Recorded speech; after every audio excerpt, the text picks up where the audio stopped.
Hello everyone, welcome back, and you are watching Technical World. If you're trying to add Park Pass to Apple Pay via Disney app, we got this error that says Apple Pay unavailable. Apple Pay services are currently unavailable. Please try again later.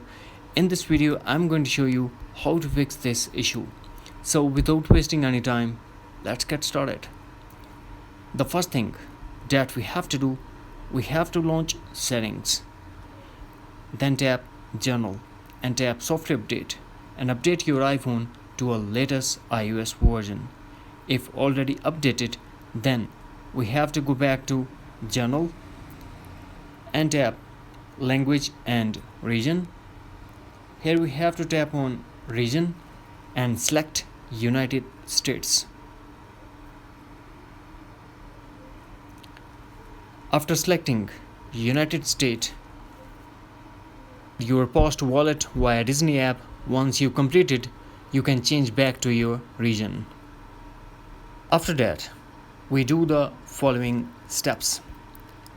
Launch settings,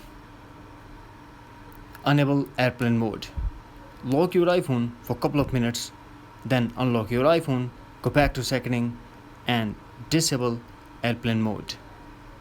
Number 3.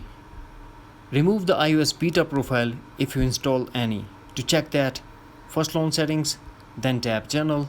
Here we have to tap on VPN and device management. Now check the list. Is there any beta profile installed?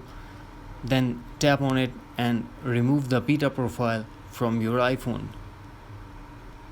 We have to go back to settings and general and tap transfer or reset iPhone, then tap reset. Here we have to tap on reset all settings. This process will delete all your customized setting to default setting, but no data or media will be deleted. Here we have to put iPhone passcode and tap again reset all settings to confirm.